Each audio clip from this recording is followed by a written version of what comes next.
오늘은 서브 남주가 남주처럼 느껴지는 이유에 대해 정리해보고자 합니다. 약점도 매력으로 바꿔주는 서달미라는 존재 때문인데요.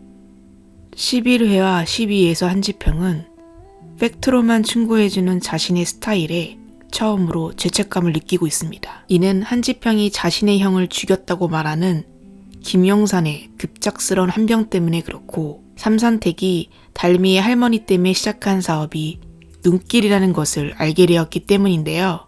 그는 이전에 눈길이 사업성이 없다고 달미에게 독하게 말했던 게 생각납니다. 앞뒤 맥락을 모르고 함부로 말을 내뱉었던 그 자신이 정말 싫어지는 순간이었죠. 순딩이라고 부르는 할머니에게 자신을 이렇게 말하고 있습니다. 저 순딩이 아니에요. 저 한참 잘못 봤어요. 저요, 남이 상처받든 말든 막말하는 개차반이에요.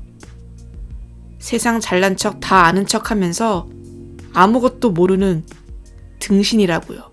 할머니가 시력을 잃어가는 것도 몰랐던 자기 자신이 너무 싫고, 2011년 데모데이 때 한지평은 심사위원으로서 김용산의 형 사업에 대해 팩트를 말했지만 그 혹평에 견디지 못한 채 3을 마감한 김용산의 형의 사연을 알면서 한지평은 그만 터져버렸습니다. 자신이 생각해온 삶의 철학이 무너지는 순간이기도 하고요. 겉으로 봐서도 그러고 한지평 스스로도 자신의 모난 부분이라고 인정하지만, 이런 약점들이 그를 되레 매력적으로 보이게 하는 것은 그의 이런 면을 이해하는, 그의 이런 의도가 선하다는 점을 아는 서달미의 지지 덕분입니다. 다음 대화에서도 그것을 엿볼 수 있는데요. 저 아까는 미안했습니다. 내가 너무 생각 없이 말을 해서. 아니에요. 필요한 말을 해주셨어요. 서달미는 더 나아가 지금 이 순간 삼산택이 해체되는 것을 막을 수 있는 방법을 묻죠. 그리고 눈길 프로젝트를 지킬 수 있는 방안을 묻습니다. 한지평은 이렇게 말하죠. 투스토어하고 이 계약으로 싸우자고 들면 이기지 못할 거예요. 체급이 다를 뿐더러 계약에는 문제가 없으니까. 이기지 못할 적은 아군이라는 말이 있죠. 두 번째, 한지평의 서사는 신파이기 때문입니다. 한지평은 어릴 적 달미 할머니에게 신세를 진 적이 있었죠. 재워주고 먹여주고 통장 명의도 빌려주고, 한지평은 투자로 몇 배나 불린 돈도 만져봤습니다. 그런데도 할머니는 그 돈에는 일체 관심조차 없었죠. 그저 잘 되면 연락하지 말고 잘 안 되면 연락하라는 할머니의 끝없는 배려를 보았을 뿐입니다. 그런 그가 달미 할머니 일이라면 뭐든 다 도와준다는 게 이해가 됩니다. 이런 끈끈함은 잘 되는 영화에 등장하는 공식, 신파를 활용하라 연장선이기도 합니다. 이성적이고 독설만을 내뱉는 서브남주 한지평의 이런 신파적인 서사 덕분에 그의 선함과 다정함을 순간순간 엿볼 수 있어 그의 매력은 매회 빛을 발휘할 수밖에 없네요. 셋째, 한지평이 삼산택의 사업의 시작과 발전을 도와준 역할을 맡았기 때문입니다. 삼산택이 위기에 처한 순간마다 혹은 위기를 감지하는 순간마다 항상 옆에서 조언을 아끼지 않습니다.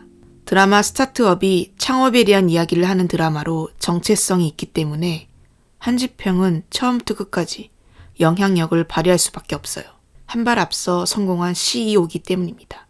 경험과 노하우로는 사업 창업의 A부터 Z까지를 가르쳐주는 책과 같은 존재이죠. 가령 이런 것입니다. 삼산택이 지분 분배로 싸울 때 조언해 준 적이 있어요. 싸울 일 없이 고르게 나눠 가진 지분에 이걸 보고 투자할 사람은 한 명도 없다고 말해준 적이 있지요. 한지평은 대표가 최소 60% 이상 지분을 가져야 한다고 말하는데요. 그 결과 서달미는 남도산에게 지분을 몰아주었습니다. 이번 12회에서도 한지평의 조언은 빛을 발휘하는데요. 삼산택은 투스토어와 계약할 때 계약서를 제대로 읽지 않은 터라 3명의 엔지니어만을 제외하고 해체되었습니다. 바로 이런 이유로 서달미도 팀에서 빠지게 되고 눈길 프로젝트도 무산될 위기에 처했죠. 이때 한지평이 해준 조언이 있죠. 이기지 못할 적은 아군이래라. 서달미는 이 말을 찰떡같이 알아듣고 눈길 사업을 위해 그녀의 적이라 할 수 있는 원인제 팀에 들어가려고 합니다. 그리고 한지평, 남도산 역시 눈길 프로젝트를 위해 투스토에게 부탁을 하는 상황이 그려지는데요. 오늘은 드라마 스타트업에 대해서 리뷰했습니다. 다음에도 재미있는 드라마 리뷰 들고 오겠습니다. 구독과 좋아요는 사랑입니다. Jet planes in the night sky with you, getting high in the sunrise with you, getting through all the bad times with you. I wasn't missing a thing, no I do. And I wish that I could build a time machine, 'cause time moves on, and now you're gone.